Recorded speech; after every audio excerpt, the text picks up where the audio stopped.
Hey Cancer, welcome to your weekly forecast for November 1st through the 7th. This is going to be for Cancer, Sun, Moon, and Rising. If you happen to stumble upon this video outside of the time frame I mentioned, don't you worry. You're going to find it when you were meant to find it. We are coming into new moon energy here on the 4th, and you guys are very close with the moon. You are ruled by the moon. So we're going to see how this energy might be affecting Cancer in the week ahead. These are general readings. Take what resonates and leave what doesn't. What's going on for Cancer, Sun, Moon, and Rising? We've got one more shuffle. Alrighty, my darlings, let's do this.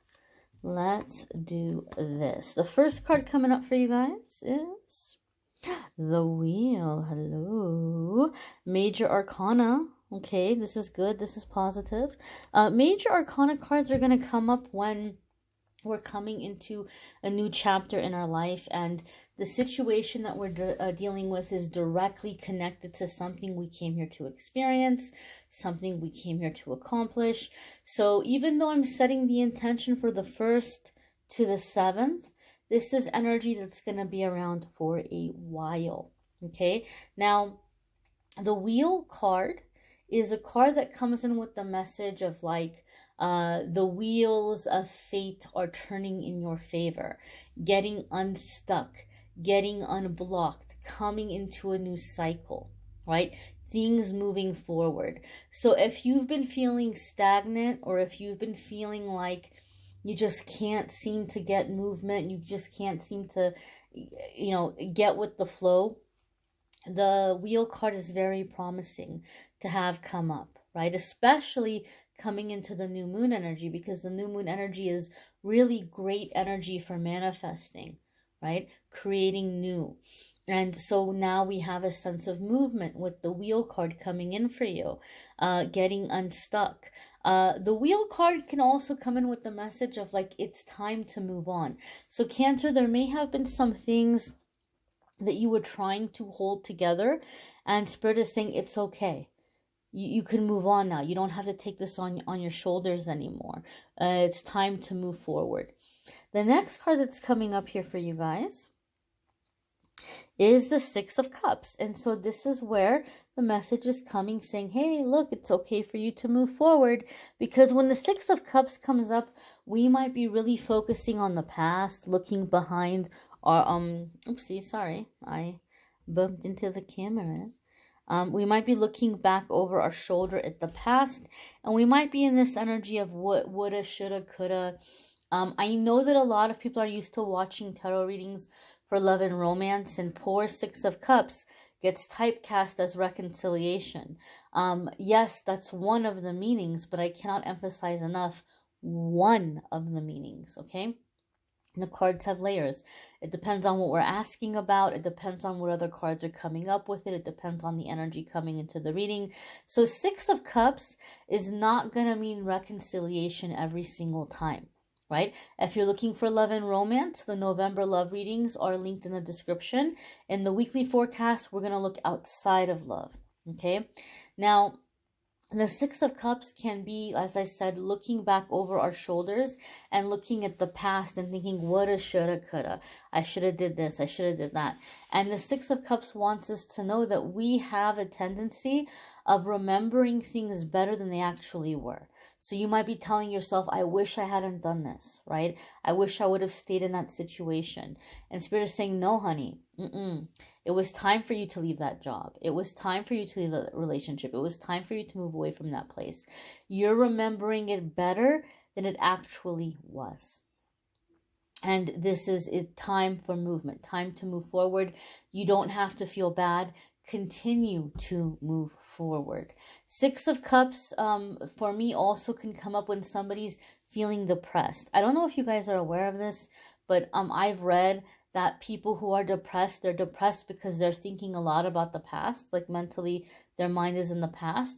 And people who are having anxiety because mentally they're in the future. They're thinking about all the things that haven't happened yet, right? So depression is because you're thinking of all the things that happened in the past. Anxiety is because you're thinking of all the things that haven't happened yet. try to be in the present moment. Try to be in the here and now. So when you find your mind, your mind is drifting into the old memories, try to bring yourself back into now, into the here and now. Try to ground yourself and be in the present moment. Okay? Some cycle has ended and you're being given permission to move forward. You fulfilled your requirement. You fulfilled your contractual karmic obligation. And now it's time for the next chapter. It's time for the next thing. I feel some of you may also be sitting down with a sibling. And this sibling might be asking you a lot of questions about, do you remember, that one house we used to live in? And do you remember we had that one neighbor? Do you remember that one uncle? Do you remember that one time we were all, we took that trip as a family? I feel like there's a lot of things that are going to be coming up through this sibling, of things that you guys maybe kind of buried or weren't ready to process. So I do feel like a sense of like inner child healing. Again, that doesn't necessarily mean that, something terrible, something super dark happened that's coming to the surface. It doesn't have to be anything, absolutely morbid, but it can be just things that you were not ready to process at a young age. And I feel like as it's coming up, you're like, that makes a lot of sense. And it's like you're having these epiphanies of, that must be when I developed that one false belief. That must be when I developed that certain block that I've been dealing with.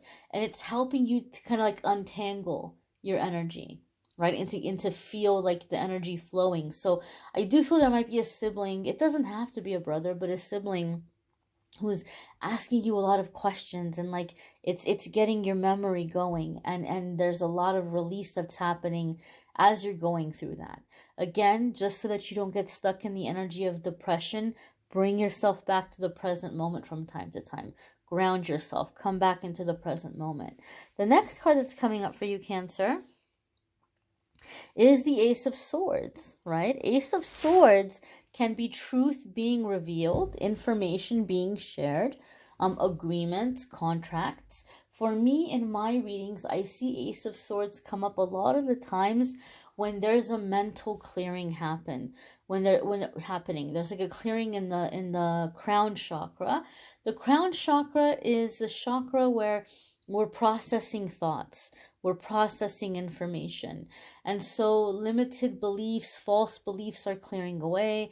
We're finding solutions where once we saw problems, we are finding ways to work more efficiently and effectively instead of having to work so hard all the time. We're finding an easier way to go about things and get results. And so it's very, very positive energy, a very positive memory. Now, it's very interesting to me in this particular deck. The hand is not grabbing the sword by the handle. The hand is grabbing the sword by the blade. And that jumped out at me last week when I was reading for one of the signs. I don't know if it was you guys or somebody else, but I'm getting a different vibe for you guys than I got for them. For them, I got the vibe of like, you might be having the ideas and you're jumping too quick. Like you're grabbing onto it too quick without thinking, and it might end up kind of like backfiring. So it's a good idea, but take a moment to work out the strategy. That's not necessarily the vibe or the energy I'm getting for you guys with the way the hand is holding this blade. The vibe and the energy that I'm getting for you guys, Cancer, is it's almost like the hand is squeezing really tight. In this instance, it's squeezing really tight. And it's almost like the sword wants to continue to go up, but it can't because the hand is squeezing it so tight. So again, I feel that as the thoughts are coming, you might be resisting it a little bit. Or you might be getting really stuck on one thing and really overanalyzing it. So let the thoughts play in your mind. Let them move freely. You can write them down. You can analyze them and think about them later. Don't get tunnel vision. Don't just get stuck on one thought or one idea and then be like, nope, this is what I'm doing. This is it. I'm doing it now. Like, give yourself time for the process. When the first thought comes in, don't get stuck on that thought like a broken record. Explore it. Oh, this is interesting. All right, something's going on now. There's some ideas happening there in my head. All right, let's give this time and let's see what else comes in. Remain open for the process. Don't shut it down as soon as it starts. Okay, you're going to come up with a lot of ideas here.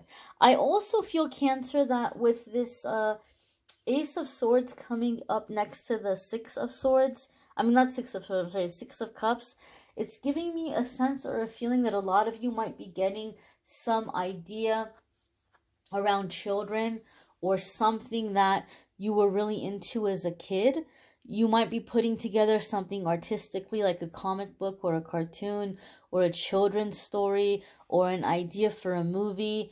And it might be things that you're like, I really wish I knew this as a kid, right? So it could be something, and maybe for some of you it has some spiritual undertones, maybe even overtones, where you're wanting to kind of try to get this out there. Something around children, kids, ideas like a cartoon, a comic book, a movie, a toy, maybe even, or a board game. But I feel there's like something like kids need this, children need this, and you're wanting to get that out there. Your next card coming up here, Cancer, is the Knight of Pentacles. So we know you guys are getting these inspirations and you're getting these ideas. And there's some healing of the inner child that's happening through this. And it's getting you unstuck. It's moving you forward. The Knight of Pentacles tells us you're going to succeed, but you have to be consistent. Like, you take it one day at a time, one step at a time. Whatever this project is, whatever this idea is, it's going to take you some time, right? It's not going to be something that's going to be done overnight. The Knight of Pentacles is not the fastest moving knight in the tarot, but he is the most dependable. He is the most reliable, and you don't really have to worry about double checking his work because he works very thoroughly. He works very accurately, right? So he's very solid in what he produces. And it's like you just take one day at a time, one foot in front of the other, one step at a time, and before you know it, you look behind you, you're like, whoa, I've covered so much ground. And the seeds you've planted, the foundation you've laid is solid. It's unmovable. It's unshakable. But it's going to require consistent work. You're going to have to make sure that you're disciplined, that you're working on this a little bit at a time. A lot of you have other obligations, right? You might have family obligations, personal obligations, a full-time job. You might be a student going to school. So it's not like you can just devote all day and all night to, cranking this out. But it's up to you to be consistent and not give up on it. If you don't give up on it, you're going to have success. So taking it one day at a time, one moment at a time, one idea at a time. You may want to check out your moon sign and rising sign videos. Some weeks those are going to resonate for you more than your sun sign. You may need a private reading, which I'm more than happy to do for you. If you want to go to calendly.com/amethystangelite, you can schedule a private reading with me there. I want to say thank you so much for those of you who've been sending donations via PayPal. I put it up there because people kept asking me to, and I'm blown away by that. I'm really moved that you feel moved to do that.